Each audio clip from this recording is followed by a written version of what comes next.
All right, guys, I'm going to try to get right into the story. I've been really, I'll say it again, I'm busy. Stop telling us how busy you are. Look, I got employees now. They're taking care of the business side of shit because I'm too disorganized. Um, I realized that, with all the raffles and blotter and books, I just got way disorganized. So I got this guy, Joe. He's working on all the mailing stuff. He's solid. He's on point. We'll get right back to you, send a tracking number. His email is palabra.email@gmail.com. And, if you ordered something a long time ago, you never got it, I'm sorry. My email got flooded. I'm trying to take care of everything. You're not dealing with me. You're dealing with another person. So if you can reach out, I'll leave the email in the pinned comments below. Reach out to Joe, explain the situation, and if you can send proof that you won it in a raffle or you paid for it, he'll get right on it. He'll send you a tracking number. And obviously, if you've waited a long time for something, well, not obviously, but I'm just telling you, we'll throw something extra in, just to make up for it. And I apologize. From this point forward, he's in charge of that, so I can start doing raffles again. I can start doing things because I just want to focus on this, the content side of it. I've been up since 8 a.m. and I've been on the phone nonstop. Woke up, talked to Sinister about raffle. Then I talked to an investor for the film. Then I talked to my manager. Then I talked to someone I'm doing consulting work for. Then I talked to somebody that's doing the website stuff for me. I'm trying to get the Paul project thing done. And then I talked to the audio engineer for the album. I went on one walk with Karina and Nico for 45 minutes and I ate and I took a shower. So all in all, I've worked from 8 a.m. until now with about 1 hour of not working. That's fine. I'm not, I'd rather be this busy than not, but I'm trying to get all the business stuff delegated to other people so I can focus primarily on content creation. So I have a lot of stuff. I have a lot of ideas. I have a lot of storylines we haven't gone through. This is going to be the last breakdown video. I don't know how long it's going to be, but we're just going to get through with it. And then Prison 3 starts. So that's it, and we'll go over a whole bunch of stuff. So patreon.com/Ryan Leone. Like, comment, subscribe. Check out the pinned comments for links. My merchandise for Teespring is back up. And that's it. Let's get into the story. So where we left off last time, I was in Watsonville, California. Norteños were after me. And I said, I'm with law enforcement, homie. What else was I going to do in a situation like that? Like, you can't fight 4 guys at once. I didn't have a weapon. All I had was a fucking laptop, and my unfinished manuscript for June Gloom was on it. So there's no way that I was going to give it to those Norteños. I'm sorry. I'm just not going to do it. I'd rather die than give up writing because that shit is irreplaceable. Well, that's stupid. That's stupid.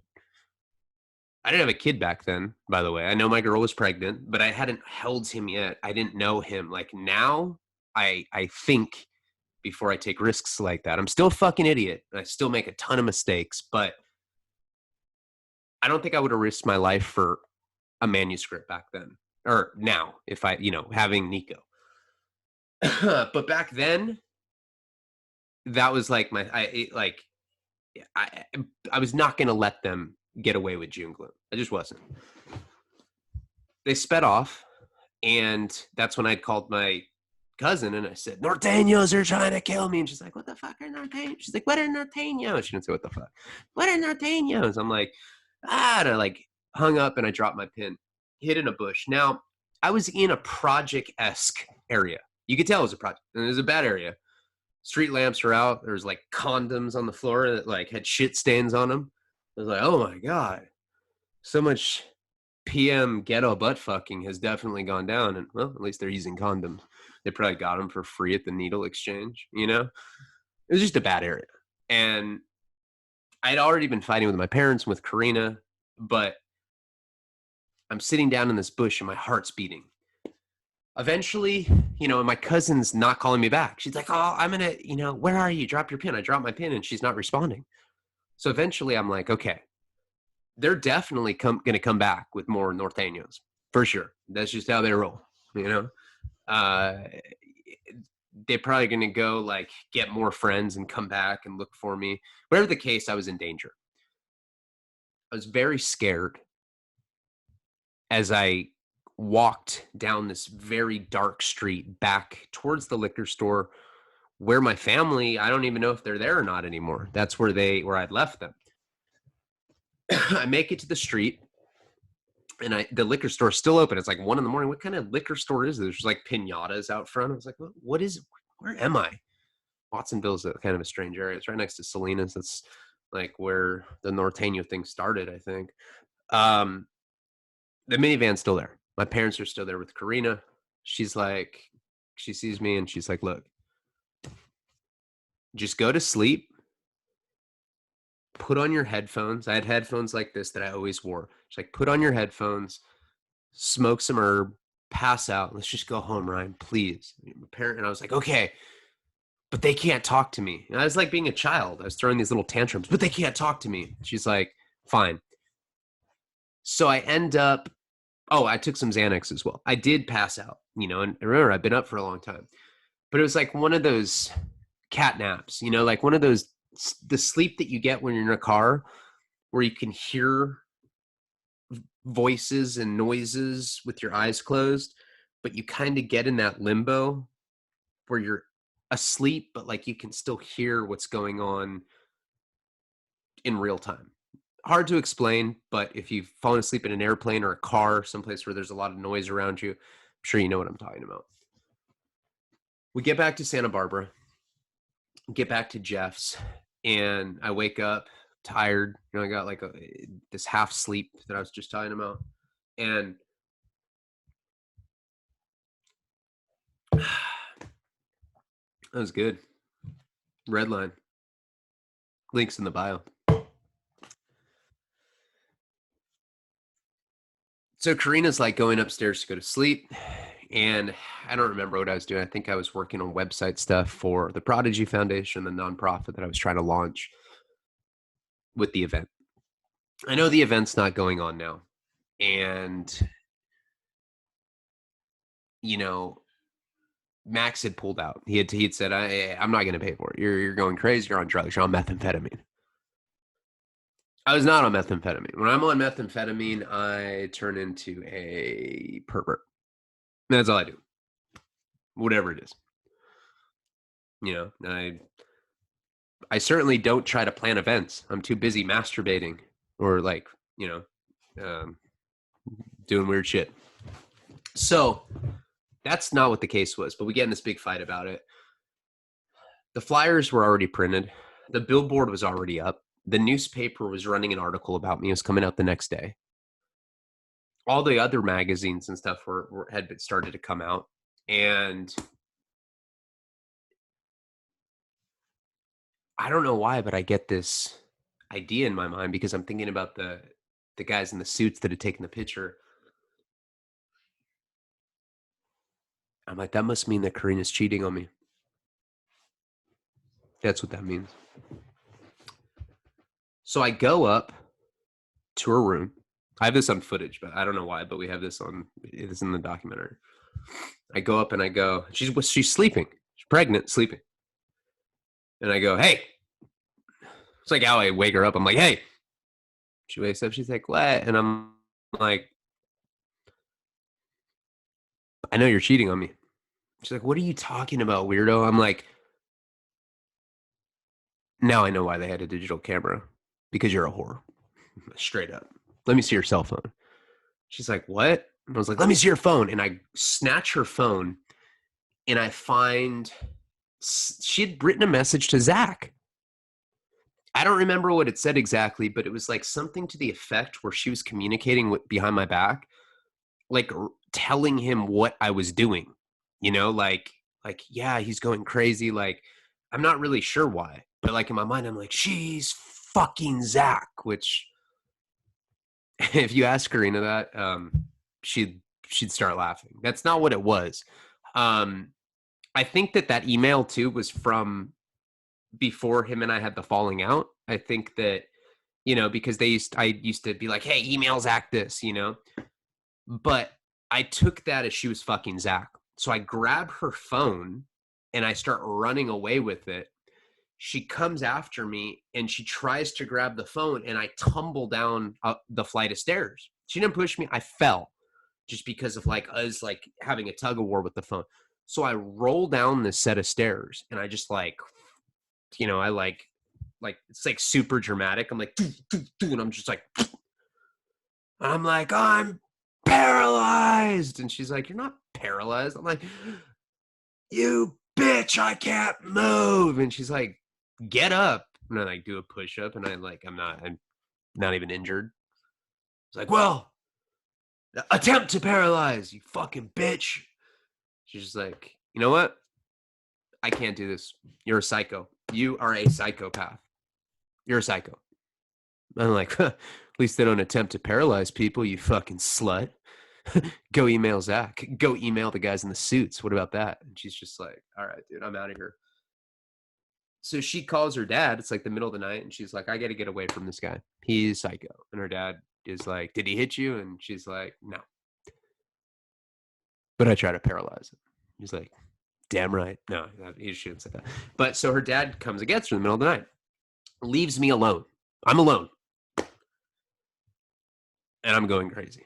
The first thing that I do is go up to our room. It was like, I felt like, Macaulay Culkin in Home Alone, like when he first finds out he's by himself and he just like runs to the different rooms and starts like jumping on the beds. But instead of doing that, I went up to my room, got naked, and beat off on the bed. And no, I wasn't on meth. I don't know. I don't know why I did that. I'm not even, that is what I did. I remember it like it was yesterday. So I got maybe like 3 hours of sleep. Next day, I wake up or whatever, I don't even think like that's going to sleep and waking up is not like a function that was happening at that period of my life. That just wasn't happening.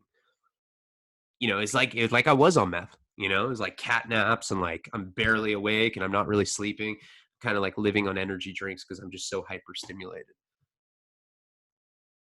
Next day I wake up and Jeff had left and there's no food there. I go in the refrigerator. There's nothing. There's like a little box of butter. I'm like, fuck. Not the butter thing. And I like take it out and like dump it on a plate, cut it with a butter knife, start smashing it out. I'm just kidding. I didn't have any food. So of course I call Karina and I like some scathing conversation. You fucking whore. You only left butter and it's the non-fat lame kind. And she's like, dude, please don't call me anymore. You are like, I hate that I'm having a kid with you because you're a psycho, man. You have a small cock. It's like, what does that have to do with anything? You try to paralyze me, you bitch. And she hangs up. I'm not exaggerating. This is how I was talking to everybody. It was like how I was talking to my dad. I was like, shut up, punk. He's like, what? So she hangs up. Jeff comes home somehow during this period. Like at some point, he's home. Very spotty trying to remember this period. So I think I'm right. If I have the chronology off a little bit, he comes home and he goes into his room. But I can like hear him upstairs. I was just like, huh, he's not gonna, he's not gonna tell me that he's here. Like I'd gone full Shining at this point. Maybe I had like a beard and I was like had the bug eyes and it's just getting really weird. Not gonna tell me that he's home. Like watching like weird ass obscure 80s horror movies in his living room, just like eating fucking butter, like little balls of butter like it's popcorn. Oh, don't mind me. I'm just watching TV. I have a lot of videos from this period. So like on Patreon, I'll start posting this because we're like at that point where I can post a bunch of shit and you guys, you'll trip out when you see how much of this stuff I'm talking about that I actually have footage of.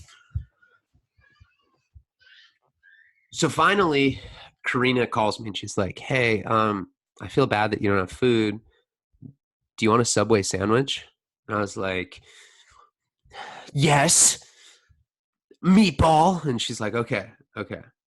I'll get it for you, but I'm not coming in there. I'm just going to leave it at the front door. It's like, okay, okay. Yeah.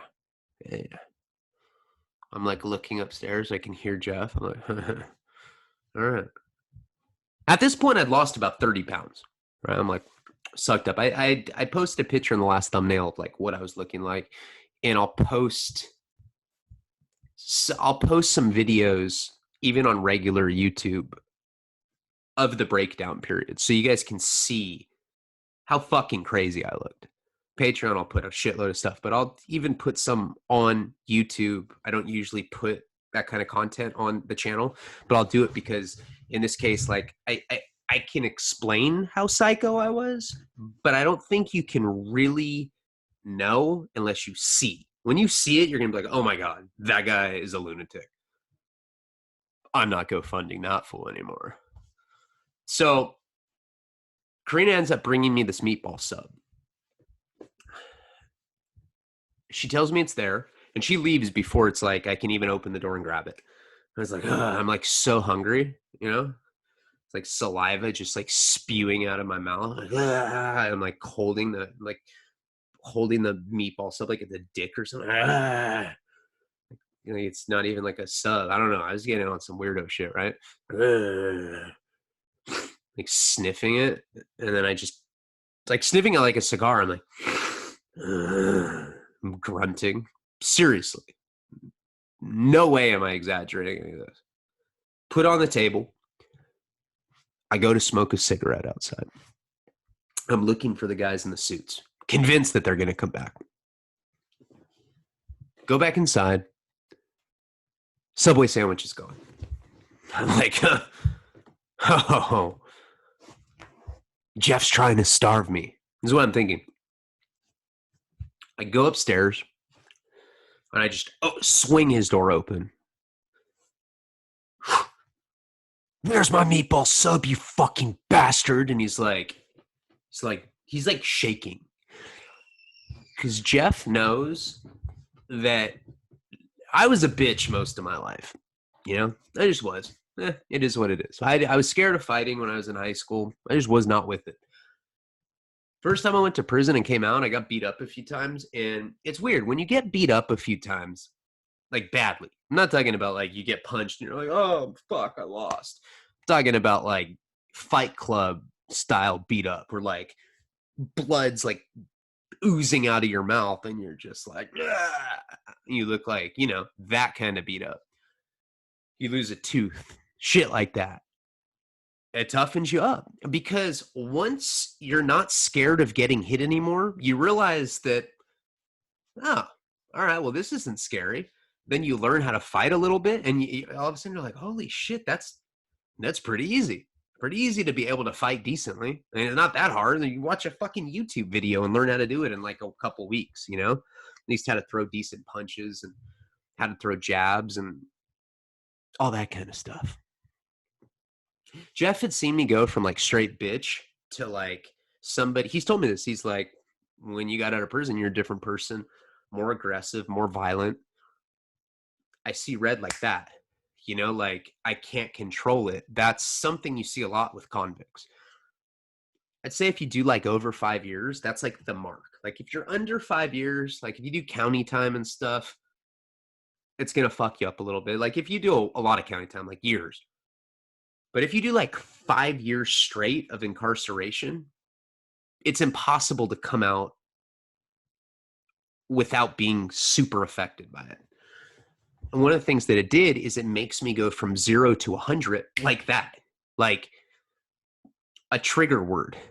Bitch or punk for a long time. If someone said it, I would just take off on them when I got out of prison because I was trained to do it. It wasn't because I'm a mean guy or like that I'm even like want to be violent. It's instinctual and it's reactionary after you do so much time. You're programmed like that because you have to guard your ego. If you don't do that, it's going to be worse. Jeff knew that. So when I go and I swing the door open, I'm like, where's the meatball sub, you bastard? He was scared. He'll tell you that.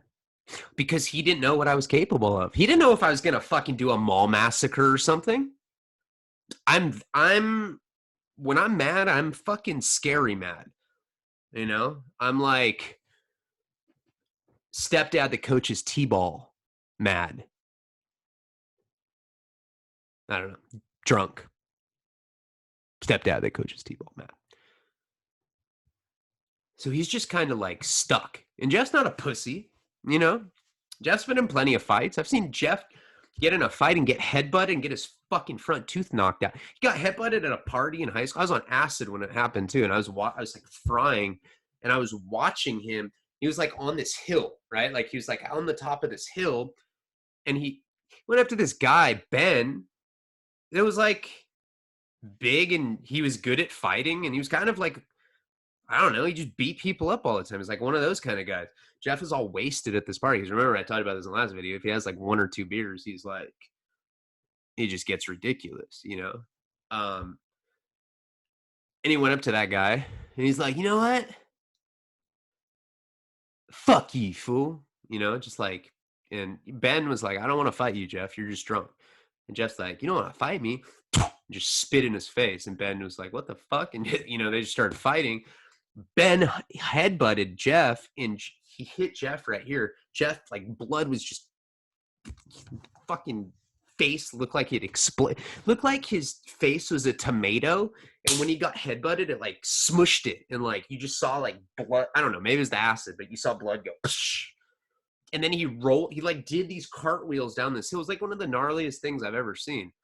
It was actually like, you know, choreographed pretty cool. Like it almost looked like it was intentional. It was like some like weird dark ballet shit. I don't know, dude. I don't know. I'm going off on a weird. Anyway, it's not like he's a bitch or anything. But he could, when a man is upset, when he's really upset, you can see it in his eyes, and it can freak you out, no matter who it is. Even if the dude's dick's this big, you're like, oh my god, that guy with the small dick's like super mad. I'm scared right now. Oh, fuck. That's how it was. He was like stuck looking at me, and I go up to him, and I've never gotten a fight with Jeff. We've never gotten in a fist fight. I fought Paul. You know, Paul and I got in a really bad fight one time. And it was bad. It was like a real fight. Jeff and I have never fought. But I'm putting my head to his head and I'm like, you think it's cool to steal? You think it's cool to steal from me, you fucking bastard? And he's just like, he was in shock. That was it. That was like the straw that broke the camel's back. He's like, dude, I put the meatball sub in the oven so that it won't get cold for you, bro. I was like, oh. And I kind of like recoiled a little bit. And I went downstairs and I got my meatball sub and I was just eating it like a psychopath. I look like a serial killer. I'm like eating the, like farting and just eating it, you know? And he's like, you like see Jeff like walking with like 2 duffel bags. He's like waddling out. He's like, all right, man, I'm out of here. Can't be with you, you psychopath. So now I'm all alone. I have nothing. When he left, I went out to get my minivan and it was gone. I was like, what the fuck? Minivan's gone. I was like, wait a second. The feds, the guys in the suits, Karina cheating on me, Jeff taking the sandwich, then Jeff knowing where it was, the event getting, someone stole my car. My PO's trying to kill me.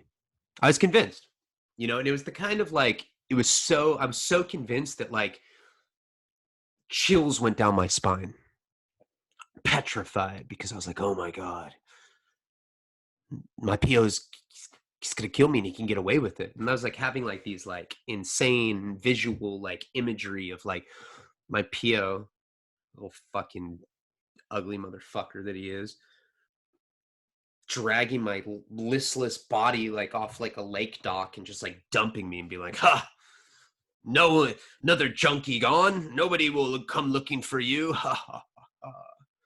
It's like, fuck. At this point, I'm recording all my calls. So I call the FBI. And First of all, the hacking thing. I had reported it as a cybercrime. Now, I did that to protect myself. I didn't know who did it. I had no idea. To this day, I have no idea who did that. Somebody hacked into my email, got on there from LA, and forwarded it to Jerry. That's what happened. I don't know what happened. But I filed a report because I was liable for it, And people, the other day, someone's like, I was talking shit about Takashi, and they're like, well, wait a second. Oh, Tio, isn't Al Prophet suing Takashi? Isn't that snitching? No, it is not snitching. That's litigation. Takashi's a rat. He put his homeboys in prison. Al is suing him because he stole a soundbite from one of Al's videos. I was like, fuck yeah, I get that, punk. That's not snitching.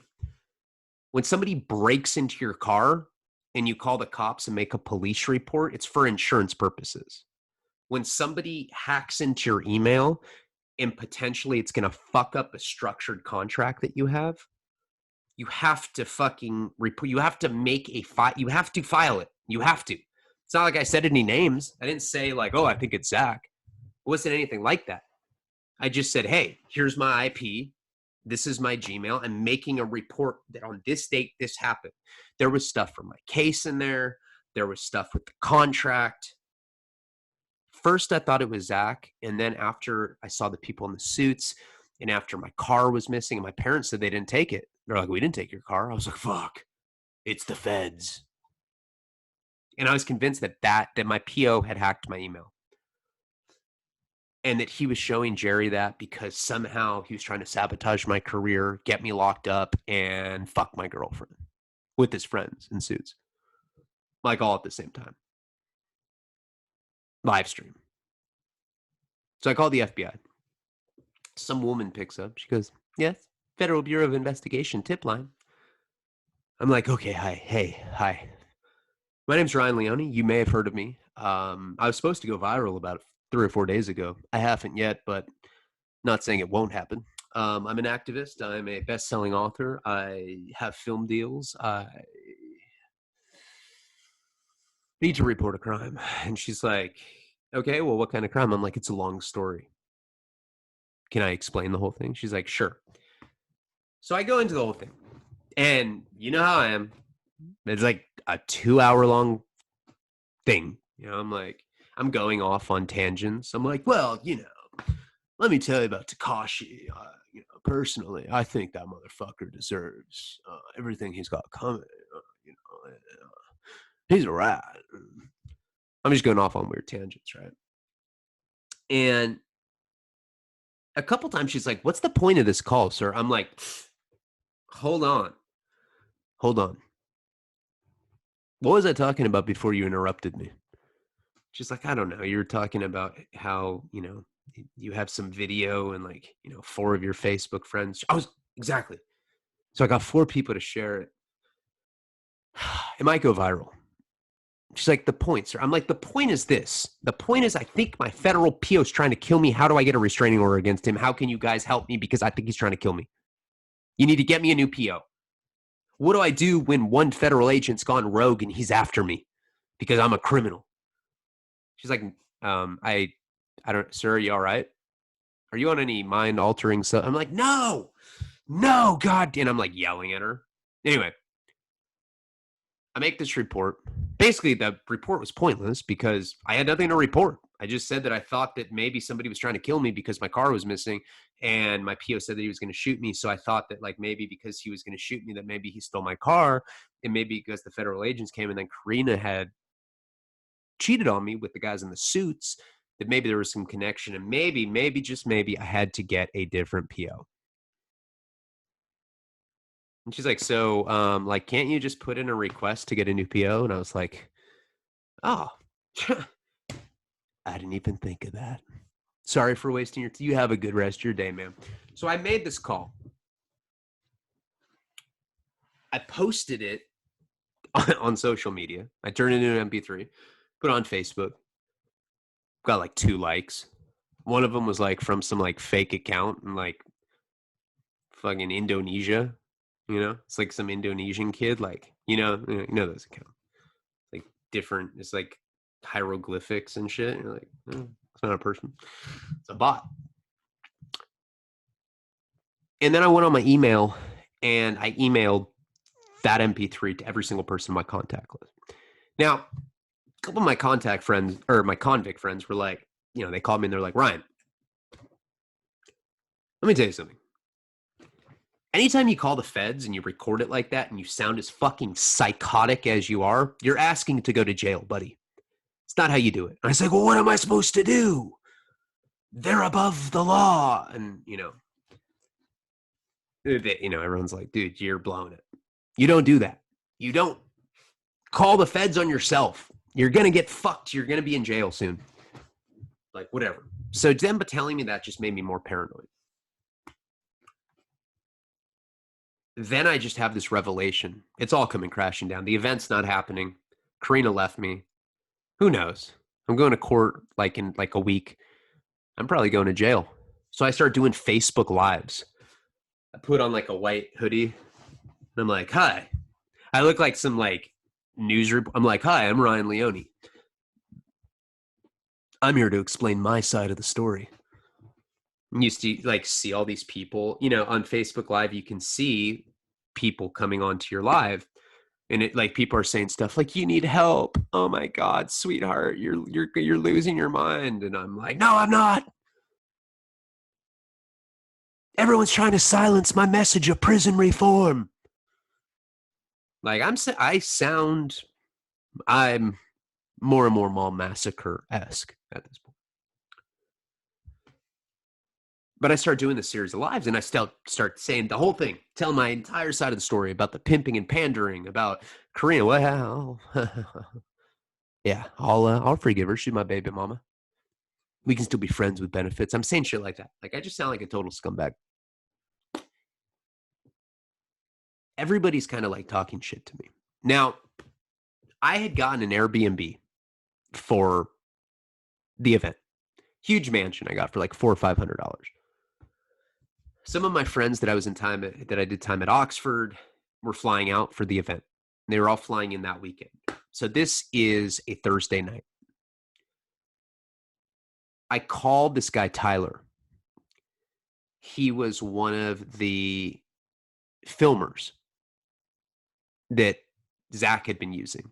And he kind of stayed on and helped me a little bit while I was going into the psychosis. I called him and I said, hey, man, I need you to come up to Santa Barbara. I'll pay you for your time. I need you to film me. I think I'm going to jail soon. He's like, okay. He comes to film me, and I am spouting out the most nonsensical. I'm like, I am an activist. I think I'm like trying to make like Malcolm X type speeches, Martin Luther King, Gandhi. I feel like there's going to be fucking statues of me sitting at parks and shit that like pigeons are going to shit on. I have this seriously, I had this inflated sense of ego.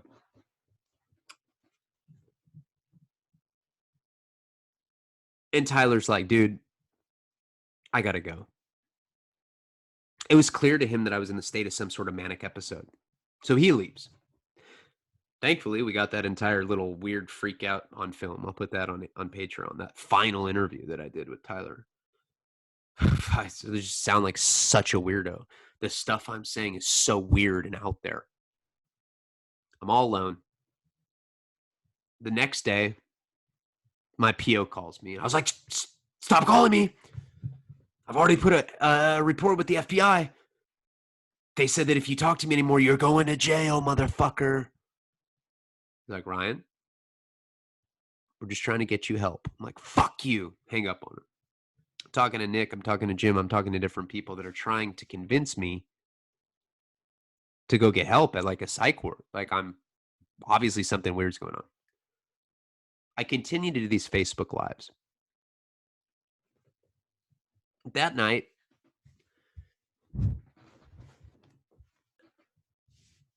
I get a phone call, and it's a death threat.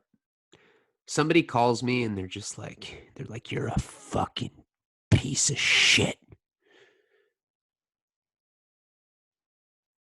I'm gonna gut you like a fish." Yeah, from Scream. I was like, "Scream 1 is the best one. Who is this?" "Die, motherfucker, die." They hung up. First, I thought it was a joke, and then it freaked me out. I'm like, "Oh my God." So I'm getting death threats. So now I'm thinking that it's Max. That's what I think. This same person that had called me starts sending me weird text messages from some weird number saying, like, "You're just N-word. You think you're on some shit, but you're just some white N-word. They went to the feds, and you're just a bitch." I'm like, "Max using the N-word?" I post the screenshot on Instagram, and I'm like, "This is Max. This fucking scumbag saying the N-word." I like tag Freeway Ricky Ross. I really did that. Freeway was like, I was like, "Get your homies on him, Freeway." He's like, I've never even met the guy, you know, at that point.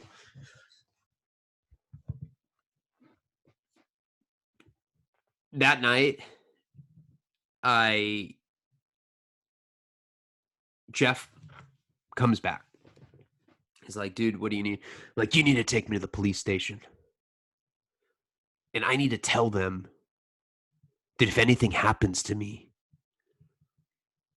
I didn't kill myself. I need to put that on paper." Jeff's like, "I'm not taking it to talk to cops, dude. You're off your rocker if you think that that's okay." I'm like, "You're part of the issue. It's okay. I'll sacrifice for everybody for reform." Jeff's like,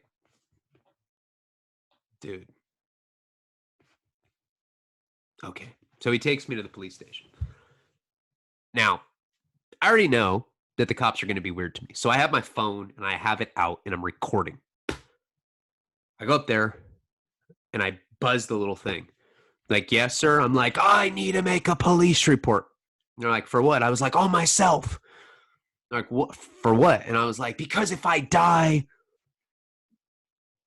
I didn't do it." And they're like, "Okay, can you wait like outside?" Because I was like in this little like lobby area, you know, like the police department was closed, but I like went in. Jeff's like in the car. He's like, "Oh my God, this dude's gonna go to jail right now. What is he doing?" So I'm making a scene. I'm like, you're on my iPhone." Like it's like some TV show. It's like, "You're on iPhone right now. The whole world can see you." I have like 500 Twitter followers, you know. The whole world's seeing this. 600 Instagram followers, you know. So the cops finally come out. They're like, "Yes, sir." I was like, "Listen, I think there's people trying to kill me. I think my PO might be trying to kill me. I My girlfriend's pregnant, and I need it to be on paper that if somebody kills me, it's because I'm a martyr. I am a martyr for prison reform." Like, "Sir, are you on any mind altering substances?" I'm like, "On any mind? Are you fucking kidding me? I come to you and you're talking to me about my fuck," because they're like, "Your pupils are huge." I was like, "What the fuck are you talking about?" I wasn't even on anything like that. I was just on sleep deprivation and Suboxone, but my pupils were huge. It looked like I was on acid or something. So these cops are kind of like harassing me. And I'm like, "I have this whole thing on tape. Like, you guys are gonna get fucked." Finally, like, I just leave. You know, they want me to empty my pot. "Are you on probation or parole?" I was like, "Well, yeah, I'm on federal." "Okay, can you empty your pockets?" I was like, "Okay." I empty them and I don't have anything. So then I get back in the car and Jeff's like, "All right, bro, what happened? You feel better? You get it on paper that if anything happens to you, you didn't kill yourself?" I was like, "Nah, they just accused me of being on meth." He's like, "Oh, that checks out." I was like, "Yeah, fucking pigs." So we get home and I have all these flyers. I have thousands of flyers. Do I have these? Thousands of these, right? Thousands of these flyers. Ridiculous. Christina Sunshine Jung speaking for the first time publicly since Blow. Look at this picture. Yeah, who the fuck do I think I am? I'm on bail for pimping and pandering, and I'm like, huh? For reform. Ridiculous. So I have Jeff take me all over Santa Barbara, and I literally like put thousands of those flyers up. We tape them everywhere, staple them to trees. It's the kind of thing where like every tree in Santa Barbara has this stapled on it, and it like I have different sizes, and like I put them up at the college, I put them up at like every cafe. We start putting them under people's doors, like psycho shit. We put thousands of them up. We get home, and Jeff's like, all right, man, I'm beat, I want to go to sleep. I'm like, nah, we got to go put them up at the skate park. He's like, you can do that by yourself. So I'm like, all right, at least take me to the grocery store. So it takes me up to the grocery store, and oh, no. This is what happens. So we're getting back. Okay, we're getting back to his house, and a cop car pulls up. I'm like, dude, that's for me. Jeff's like, how do you know that? I'm like, I know it, bro. They're trying to silence me, dude. It's for the reform thing. Jeff's like, I don't think you're that big. I'm like, shut the fuck up. You're part of the problem. You're part of the problem, dude. You're part of the prison industrial complex. I'm an ambassador for its reform. Treat me like the royalty that I fucking am. He's like, dude. I was in the middle of an episode, man. I was having a full-blown breakdown. Weirdo shit. So we end up going up to the grocery store right by his house. Lazy Acres, if anybody is in the Santa Barbara area. Go up to Lazy Acres, and I get a call from a block number. I was like, it's a cop. I knew it. Pick it up. I'm like, hello? They're like, yes, is this Mr. Leone? I'm like, yes. It's Ryan Leone. What's up? Like, sir, this is the Santa Barbara Police Department. I was like, I knew it. Yes. What's up? They're like, we got a call that you're trying to commit suicide. We just want to make sure that you're okay. I end up talking to them for like an hour, like trying to explain to them how, like, if I die, that it's not, and to this day, I don't know who called the cops, you know? It could have been Max, it could have been my parents, it could have been Karina. I don't know. So that night, after that, I convinced on the phone, I convinced the cops that I'm not trying to kill myself. Finally, they let me go. We ended up going back to Jeff's house. Now I'm like, all right, Jeff, let's go to the skate park. And at that point, he said no. So I end up going to the skate park by myself, right? Okay. So this is the thing. I still have my car. The car thing hadn't happened yet. See, I get the chronology of this story mixed up. I still have my car because I went to the skate park by myself the day of. So I drive to the skate park, and I'm putting up flyers. It's like 5 a.m, and a cop rolls up. And he's like, Leone. I was like, yeah. He's like, you all right? I was like, yeah. All right. Just checking on you. Weird as fuck, right? I'm like, I think they pinged my cell phone. To this day, I don't know how they found me at the skate park, you know? I have no idea. Jeff would never tell the cops that I was there. Maybe there was a GPS in the car. So at that point, the article had come out about me in the newspaper. I don't know if I have one. It doesn't really matter. I have one somewhere, but I don't want to like look through all my shit for it. But it was a big article. Like my name was on the cover. It said Ryan Leone's wasted talent. And then it was like that picture of me with the sunglasses. And they were just like pretty much talking about me. And the piece, like, I don't know. You know, the guy kind of just made me look like a fucking train wreck. Not like the prison reform martyr that I thought I was. So that came out. I hadn't slept now for who knows how long. I still have my car, and I took it. I had to go by the tattoo shop, Sling and Ink Tattoo on Milpas. This guy was sponsoring me. He'd done all of my tattoo work. He did all this stuff, right? And I go by his place. I think I was talking to him about doing my other sleeve because he was going to do both of my sleeves so that I could be in the different tattoo magazines.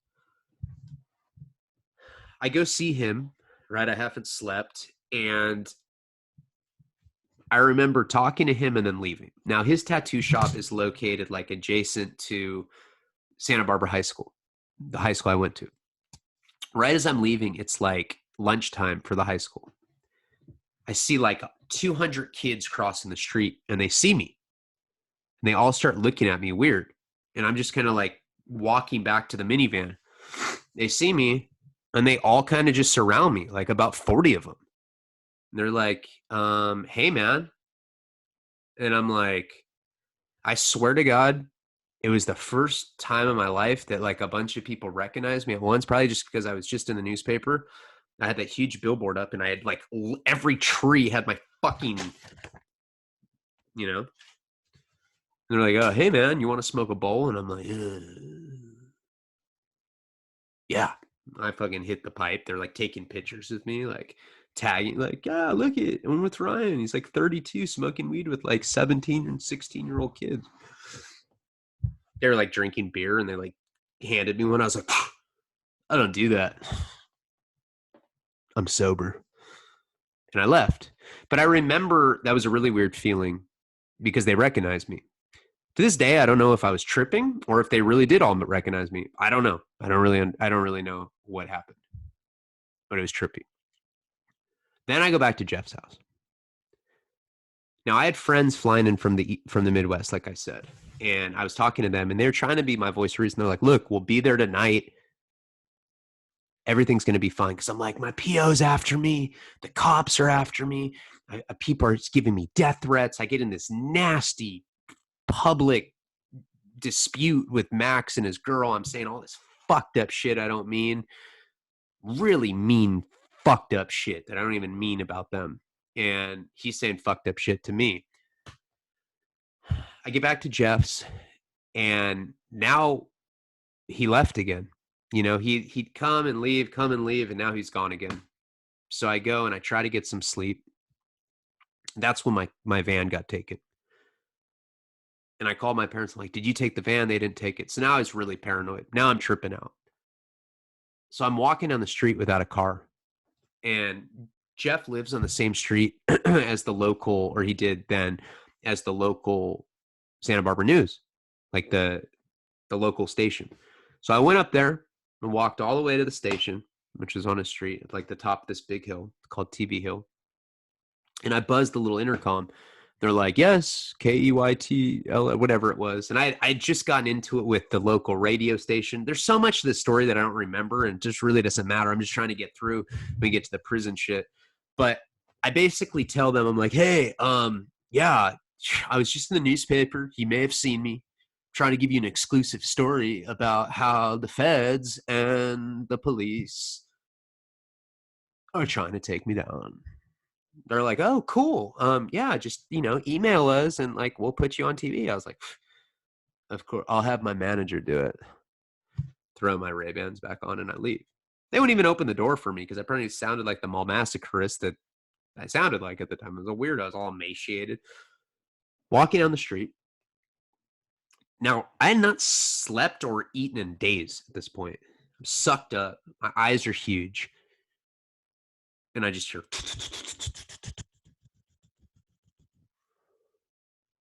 And I look up and I see a helicopter. I'm like, oh my God, I knew it. Get on my phone, get on Facebook Live. And I was like, help me. Do you guys see this? There's helicopters after me. I knew it. I'm not crazy. That's how I look. We have all these videos too. They're in the documentary. I'm running down the hill and I'm like, I'm going to throw my phone in a bush. You guys won't be able to get a hold of me. And I just chucked my cell phone. Now I don't have a phone. I don't have a car. I walk to my friend Jesse's house, the guy that I used to just like sneak in his house. I walk in his house. It's the morning, at some point. I don't know. Maybe it was like early afternoon at this point. I think it was like 1 PM. I just open the front door like I fucking live there. I go into his kitchen and I grab a banana. I start unpeeling and I'm just eating it. I'm so hungry. Like eating a banana and I'm like taking milk out of the refrigerator and just like pounding milk and it's like going down my chin and I'm eating this banana. And he walks in the kitchen. He's like, dude, are you all right, man? What are you doing in my kitchen? Why are you eating my food and drinking my milk? And I was like, did you see me in the newspaper? He's like, no. And I was like, I have an extra one in my pocket. I had like a rolled up one. I was like, look. He's like, dude, are you okay? I was like, yeah, dude, but I don't know, not really. But yeah. I mean, there's this big event that's happening and like you can come. I'll get you backstage passes. But I already knew it wasn't happening. I don't know what I was thinking. Like maybe I could get it to it's supposed to be like the next Monday or something. And I was going to court the day after that. Jesse's like, dude, my daughter's here. He had like a 5-year-old. He's like, you gotta go, bro. She can't see you all methed out like this. I was like, I'm not on meth. I was like, you're who told you that? He's like looking at me. He's weirded out by me. So I end up leaving. Make it back to Jeff's house, and Jeff's not there. And now I don't have a phone. I don't have a car. And I had to go use the neighbor's phone. And I was like, let me use your phone to call the governor. So now I call the governor's office. And I'm like, listen, if anything happens to me, I'm talking to some intern. I'm like, listen to me. And like the neighbors, like, I'm like, look, can I use the phone? They're like, sure. Who do you want to call? I'm like, oh, just the governor. They're like, oh, Jeff lives next to like some nice gay guy. He's like, oh, all right, here you go. Gives me the phone. And I was like, Google governor. I like call the governor's office. I think it was like a local office for my town or something that could like get, I don't even remember. I talked to some intern, but I was asking if the governor could put like a temporary restraining order against the police department, my PO, and the FBI. And the intern's like, yeah, we don't really do that. I was like, I'll give you $400. And he's like, huh? I was like, I'll pay for my protection. I know that it costs money. I don't have $400, but I'm about to have this event and then I can pay you. He's like, dude, that's not how it works. We don't do shit like that. I was like, okay, I gotta go. I got off the phone and the neighbor's like looking at me like, are you all right, man? I was like, I'm cool. Let me call one more person. So I had to get on Facebook. I found my friends from the Midwest. I reached out to him. I told him the situation about the phone. He can hear that I'm going crazy. He's like, dude, just give me the address of where you are. We'll be there tonight, brother. It's like, all right. I hadn't seen this guy since like 2012. His name's Brett. So Brent,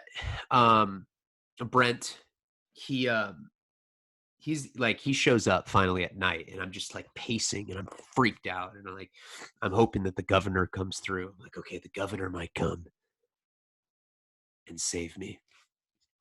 So finally this guy shows up that I went to prison with, and he's with like some huge tall black guy. He's so happy to see me. Gives me a hug. He's like, man, I'm so happy to see you. Are you all right? I'm like, dude, not really. He's like, yeah, you look gnarly. You look sucked up. He introduced me to his friend. His friend was like big, intimidating looking guy. I was like so happy to have someone like that with me. I was like, okay, thank God. We take a couple pictures and they ask me, sorry, I got this fucking like mosquito bite on my earlobe. It's so uncomfortable. They're like, why don't we just go to LA and why don't we party? Get out of your head for a little bit. We'll go get an Airbnb down in Malibu. How does that sound? I'm like, yeah, dude, that'd be cool. I got to get out of here, man. I'm like, okay, let's go. I go in my drawer to get my medications and they're gone. I'm on Suboxone and I'm on Xanax. I need my meds if I'm going to go for the weekend. I know right away that my parents took them. So I call my dad. I'm like, Dad, I know you took my medications. He's like, I did. We're scared you're going to kill yourself, Ryan, to be honest. If you want them, come get them. And I was like, okay. So I told these guys, I'm like, hey, I need to go up to my parents' house to get my meds. And they're like, that's not a good idea. I was like, well, it's not a good idea for me not to have Suboxone. If I go down to LA without Suboxone, I'm going to use heroin. That's just how it's going to go. I got to go get my Suboxone. They're like, are you sure, man? Sure you're not walking into some police trap or anything? I was like, of course not, dude. So we go up there and I was like, they're like, hey, we got a GoPro. You should probably take it on you in case anything happens to you. I'm like, what do you mean in case anything happens to me? Dude, I'm famous. Shit like that doesn't happen to famous people. And they're like, okay. I think that like when they got there, they like kind of could see like what kind of state I was in. And they're like, wow, this guy's on one. So I get the GoPro and I'm walking up to my parents' house. I'm filming it the whole time. Get up there, knock on the door. I'm like, Dad, give me my meds. He's like, I'm only giving you one sub and one Xanax at a time. It's like, I'm going to LA for the weekend. He's like, you told us you were going to Mexico, that you were going on the run, and that you were going to change your name to Ronaldo. And I was like, I never said that. My dad's like, you're going to tell me that you weren't here last night saying that you're going to change your name to Ronaldo and that you're going to bleach your hair and you're going to look like Eminem from the late 90s. I was like, it's the most ridiculous shit I've ever heard. I never said that. My dad's like, you don't remember saying that? I was like, no. And I really didn't. I guess I had said shit. I'm not even joking. Like, my dad would be the first to say that I actually said that. I'm videotaping this. He won't do it. I said, you know what, Dad? If you're not going to do it, I have to call the cops. I got to get my meds. My dad's like, that's what you're on? Calling the cops? I was like, not to press charges. I mean, I just want my fucking meds. I need them. I'm having mental health issues, obviously. That's like, I'm not giving you the meds.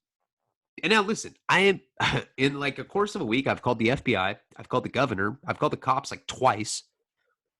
I would never do that. I hate cops. I hate feds. Well, I've grown up a little. I don't hate cops as much as I used to. Like I said, a month ago, they saved Nico's life because he had like a toy lodged in his throat. But back then, I hated him.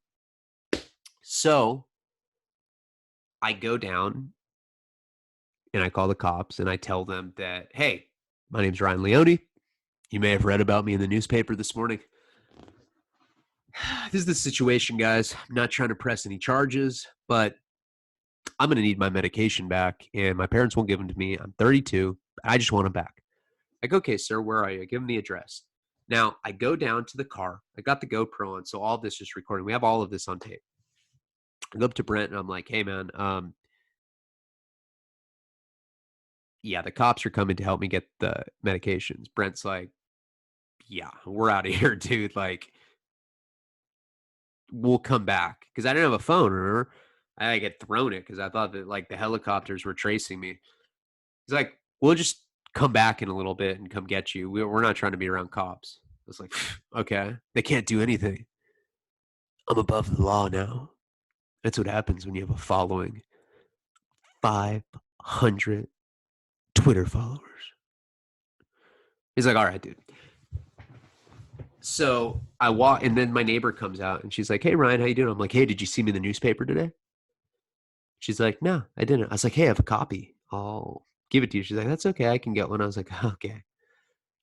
Let me tell you about what's going on. And I like just started talking about like everything, telling her about the event, just going on and on and on and on. She's like, okay.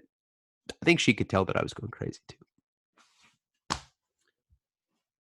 Cop car rolls up. I'm like, okay, thank God. Let me get my meds, go to LA, party. I need it. I need a break.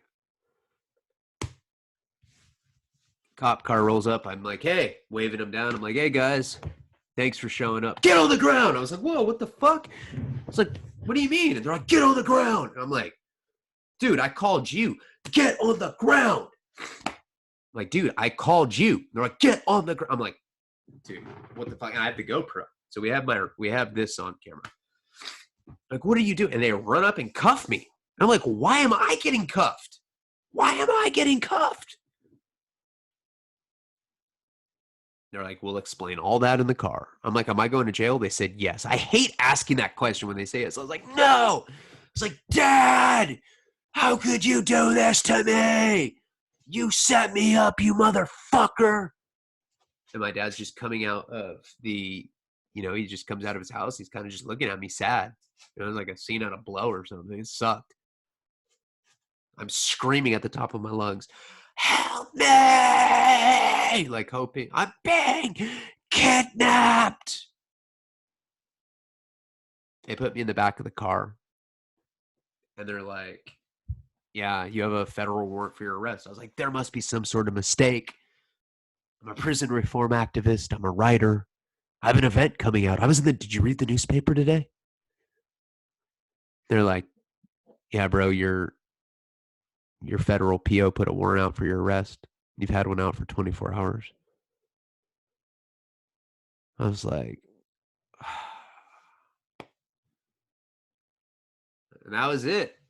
I knew straight up that I was probably That was my third time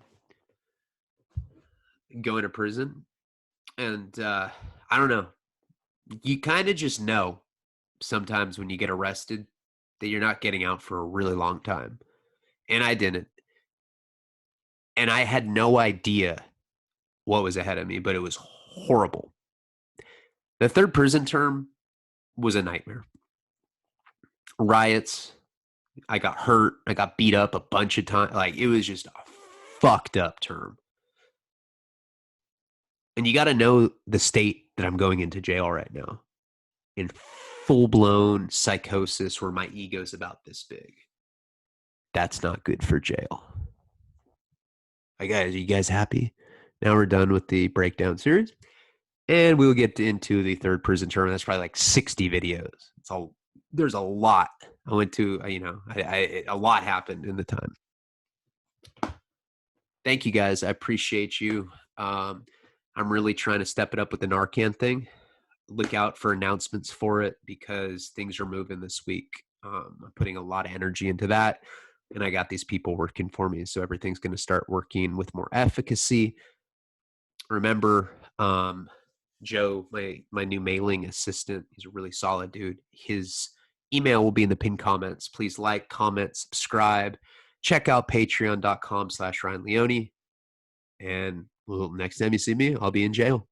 That's what you want. Just go back to jail already. Well, I'm going. So I'll see you there. Palabra.